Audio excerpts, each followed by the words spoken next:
সরকারের আমলা হব, রাষ্ট্র পরিচালনায় অংশ নিব।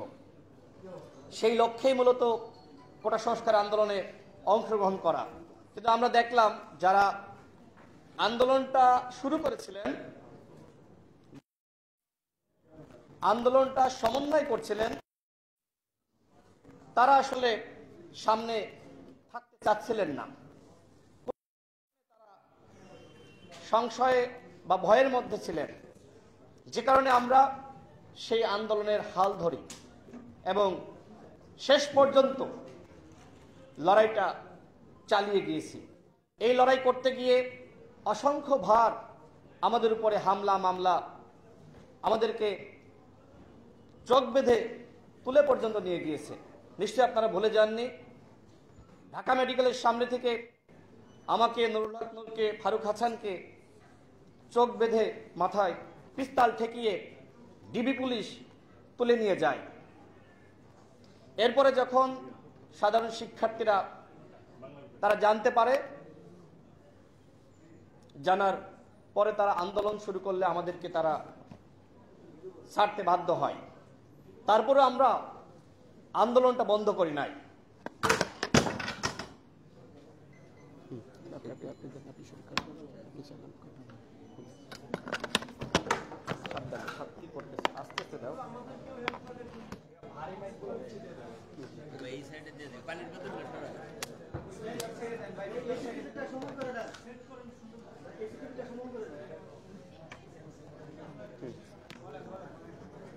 হয়েছে, সামনে আসা লাগবে না, এদিকে এসে দাও।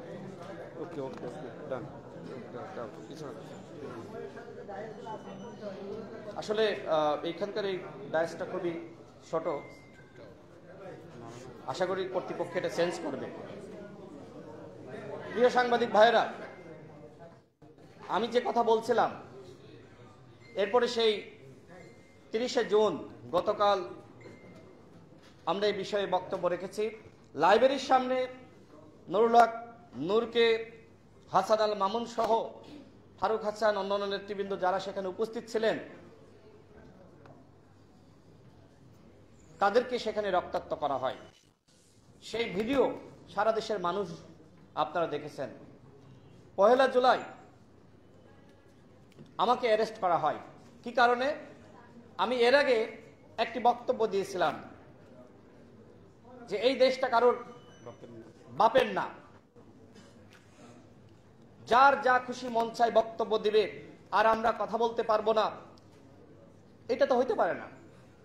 দেখেন, 18 সালে কিন্তু আমরা বলেছিলাম এই দেশটা কারোর বাপের না। ঠিক এখন বলতে হচ্ছে এই জুলাই বিপ্লব কারোর বাপের না। 18 সালের ইতিহাসকে মলিন করে যারা 24-এর ইতিহাস রচনা করতে চায়, আমি মনে করি তারা জুলাই বিপ্লবের গাদ্দার। এই যে ঘোষণাপত্র, তারা একটি খসড়া আমাদের কাছে দেওয়া হয়েছিল, সেখানে কোটা সংস্কার আন্দোলন এই শব্দটি পর্যন্ত রাখা হয়নি। আপনি যদি সন্তান হিসেবে বাপের নাম ভুলে যান, তাহলে তো আপনি বেজন্মা।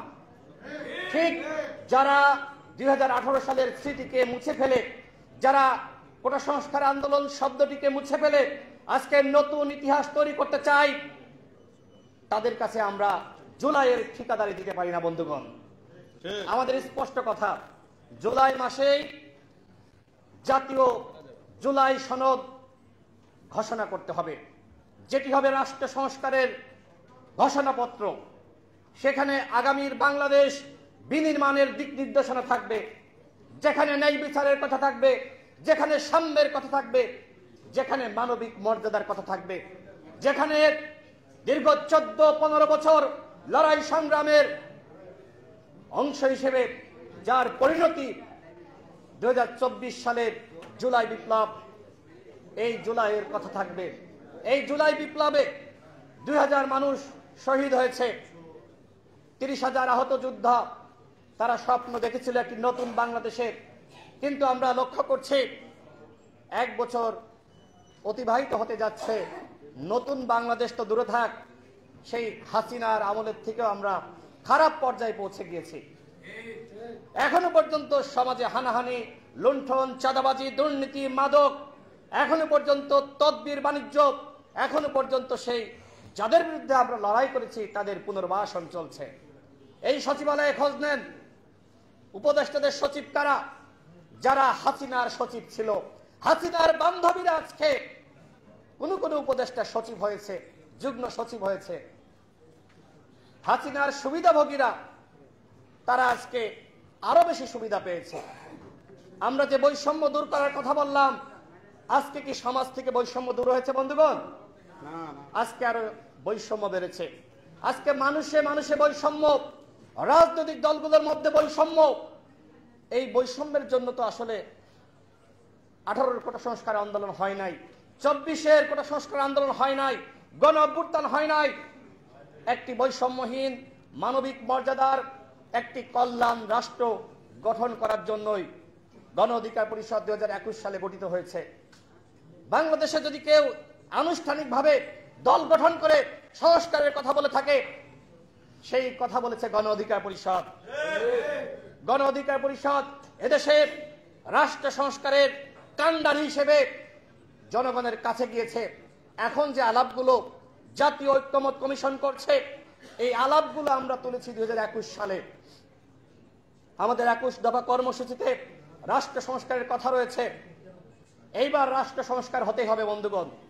রাষ্ট্র সংস্কার ছাড়া আগামীতে যেই ক্ষমতা আসুক না কেন দেশ চালাতে পারবে না। সুতরাং রাষ্ট্র সংস্কার করতে হবে, আর সেই সংস্কারের জন্য দরকার ঐক্যমত। কেন, আমি সরকারের কাছে প্রশ্ন রাখতে চাই, কেন আপনারা এই বিভাজিত রাষ্ট্র ব্যবস্থা করে তুললেন? কেন ঐক্য ধরে রাখতে পারলেন না? কেন আজকে অমকের বিরুদ্ধে আমি বলি, অমক আমার বিরুদ্ধে বলে? এইভাবে কি নতুন বাংলাদেশ গঠন করা যাবে? নতুন বাংলাদেশ গঠন করার জন্য দরকার একতা, নিজেদের ভিতরে পারস্পরিক সম্পর্ক। আমি আজকের এই আলোচনা সভা থেকে বলতে চাই, যদি আমরা বিভাজিত হই তাহলে আওয়ামী লীগ আবারও ফিরে আসবে। এখন যে আমাদের ভিতরে আপনারা কোন্দল লক্ষ্য করছেন, এই কোন্দল যদি এভাবে চলতেই থাকে তাহলে হাসিনা বলতেছে না টুস করে ঢুকে পড়বে, ঠিক হাসিনা বাংলাদেশে আবারও ফিরে আসবে। আর হাসিনা যদি ফিরে আসে তাহলে এই জুলাই বিপ্লবকে তারা ষড়যন্ত্র বলবে। এই জুলাই বিপ্লবে যারা অংশ নিয়েছে, আপনারা যারা অংশ নিয়েছেন, নেতৃত্ব দিয়েছেন, হাসিনা ফিরে আসলে সবাইকে ফাঁসিতে ঝুলাবে। সুতরাং আমাদের ভিতরে দরকার সহনশীলতা, আমাদের ভিতরে দরকার ঐক্য, আমাদের ভিতরে দরকার পারস্পরিক সম্পর্ক, আমাদের ভিতরে দরকার সহনশীলতা। আজকে আমরা যারা রাজনীতি করছি, হোক বিএনপি, হোক জামাত, হোক গণ অধিকার পরিষদ, ইসলামী আন্দোলন কিংবা সিপিবি বা এনসিপি, আমাদের সবার ভিতরে সম্পর্কের দরকার আছে। জাতীয় স্বার্থে আমাদেরকে এক থাকতে হবে। ভারত এবং হাসিনার প্রশ্নে, আওয়ামী লীগের প্রশ্নে কোনো আপোষ করা যাবে না। এই সরকারকে বলবো, আজকে আপনারা রাষ্ট্রীয় সভা করেছেন, কিন্তু এই সরকারের কোন উপদেষ্টার মুখ থেকে কখনো শুনেছেন যে উপদেষ্টারা বলেছে যে 2018 সালের কোটা সংস্কার আন্দোলন না হলে, এই ছেলেগুলো সেই সময় নেতৃত্বে না আসলে, এরা সংগ্রাম না করলে, রিমান্ডের নির্যাতনের শিকার না হলে আজকে 24-এর কোটা সংস্কার আন্দোলন হতো না? একটিবারের জন্য বলেছে? এই সরকারের উপদেষ্টারা পরিকল্পিতভাবে আমাদের অর্জন, আমাদের ইতিহাসকে আজকে মলিন করার চেষ্টা করেছে। তারা মনে করছে যে আমাদেরকে যারা নিয়োগ দিয়েছে, আমরা যদি আমাদের 18-এর ভাইদের কথা বলি তাহলে আমাদের কারোর পদ থাকবে না। যে কারণে হ্যাঁ, কোনো কোনো কর্মকর্তার সাথে আমাদের কথা হয়েছে, তারা আমাদেরকে বলেছে যে তোমাদের কথা তারা শুনতেই পারে না, 18-এর কথা তারা শুনতেই পারে না। কেন? 18 সালের ইতিহাস রচিত না হলে 24-এর ইতিহাস রচিত হতো না। সুতরাং যে ঘোষণাপত্র ঘোষণা করতে চান, শহীদ মিনারে কোনো ঘোষণাপত্র আমরা মানব না। আমাদের কথা ক্লিয়ার, এই সরকারকে এই ঘোষণাপত্র দিতে হবে। এই সরকারকে জুলাই জাতীয় সনদ ঘোষণা করতে হবে, এবং সেখানে যদি কোটা সংস্কার আন্দোলনের ইতিহাস না থাকে তাহলে ওই ঘোষণাপত্র আমরা মানব না। কথা ঠিক কিনা? আপনি শুধুমাত্র 2018 সাল থেকে আন্দোলন শুরু হয় নাই, এদেশে হাজারো মানুষ গুমের শিকার, খুনের শিকার হয়েছে। সেনা সমর্থিত ফখরুদ্দিন, মঈনুদ্দিনের বিরুদ্ধে যে আন্দোলন, সেই সময় থেকে এই জুলাই বিপ্লব শুরু হয়েছে। সুতরাং হোক সে অন্য দলের, প্রত্যেকটা দলের যারা গুম খুনের শিকার হয়েছে, তাদের ত্যাগের কারণেই আজকে এই বিপ্লব সংগঠিত হয়েছে। আজকে আমরা হাসিনা মুক্ত বাংলাদেশ পেয়েছি। এই বাংলাদেশ যদি আসলেই আমরা নতুন বাংলাদেশ হিসেবে গঠন করতে চাই, তাহলে আমাদের ভিতরে অবশ্যই ঐক্য দরকার। আমি বারবার বলছি ঐক্য দরকার, আর সেই ঐক্যের জন্য আমাদের কাজ করতে হবে। আমি সর্বশেষ বলবো, বাংলাদেশের নির্বাচন নিয়ে আলোচনা চলছে, কিন্তু নির্বাচন করতে হলে অবশ্যই নির্বাচনের উপযুক্ত পরিবেশ তৈরি করতে হবে। নির্বাচনের উপযুক্ত সরকার তৈরি করতে না পারে, তাহলে প্রধান উপদেষ্টা যেটি বলেছেন যে আগামীতে যদি অবাধ সুষ্ঠু নিরপেক্ষ নির্বাচন জাতিকে আমি উপহার দিতে না পারি, তাহলে জাতির কাছে আমি গাদ্দার হিসেবে, আমি অপরাধী হিসেবে বিবেচিত হব।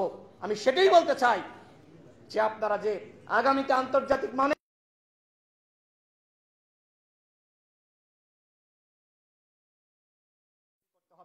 এখনো পর্যন্ত পুলিশ ফাংশন করছে না। ওই সচিবালয়ে আওয়ামী লীগের প্রেতাত্মাদেরকে পুনর্বাসন করে আপনারা কি অবাধ সুষ্ঠু নিরপেক্ষ নির্বাচন করতে পারবেন? আমরা নির্বাচন দেখেছি 14 সালে, 18 সালে, 24 সালে। ওই ধরনের নির্বাচনে দেশের মানুষ আর দেখতে চায় না। আমরা চাই অবাধ সুষ্ঠু নিরপেক্ষ নির্বাচন। সরকারকে বলবো, আপনারা রাজনৈতিক দলগুলোর সাথে সম্পর্ক তৈরি করুন, যতটা পারেন ঐক্যমতে তাদেরকে নিয়ে আসুন। তাদের ভিতরে আপনারা বিভেদ তৈরি করবেন না, এবং নির্বাচনের পরিবেশ তৈরি করার জন্য দরকার এই পুলিশকে ফাংশন করতে হবে। এখনো পর্যন্ত গ্রামে গঞ্জে পুলিশকে দেখে মানুষ ভয় পায় না। পুলিশকে দেখে মানুষ যদি এখনই ভয় না পায়, 1 বছর অতিবাহিত হয়েছে, নির্বাচনের সময় আসলে ভয় পাবে? সুতরাং এই পুলিশকে কিভাবে ফাংশনাল করা যায়, র্যাবকে কিভাবে ফাংশনাল করা যায়, আইন শৃঙ্খলা বাহিনীকে কিভাবে ফাংশনাল করা যায়, সেনাবাহিনীকে কিভাবে আরো বেশি ফাংশনাল করা যায়, সেই দায়িত্ব সরকারকে নিতে হবে। আজকে যদি আমরা এদেশের আইন শৃঙ্খলা পরিস্থিতি ঠিক করতে না পারি, তাহলে এই গণঅভ্যুত্থান ব্যর্থ হবে। সুতরাং এই গণঅভ্যুত্থান সফল করার জন্য অবশ্যই আইন শৃঙ্খলা পরিস্থিতি আমাদের ঠিক করতে হবে। আমি সর্বশেষ সরকারকে বলবো, আপনারা গণহত্যার বিচারে খুব বেশি সোচ্চার নয়। এখনো পর্যন্ত আওয়ামী লীগের কতজনকে আপনারা গ্রেফতার করেছেন তার তালিকা দিতে পারবেন? এই জুলাই বিপ্লবে আবু সাঈদ শহীদ হয়েছে, মুগ্ধ শহীদ হয়েছে, হাজারো ছাত্র জনতা শহীদ হয়েছে। যতজন শহীদ হয়েছে, এখনো পর্যন্ত আওয়ামী লীগের যারা মাফিয়া ছিল, সরকার অতজনকে গ্রেফতার করতে পারে নাই। যতজন আহত হয়েছে, অন্তত একজন আহত যোদ্ধার বিপরীতে সরকার যদি একজনকে গ্রেফতার করত, তাও কিন্তু সংখ্যাটা দাঁড়ায় প্রায় 32,000।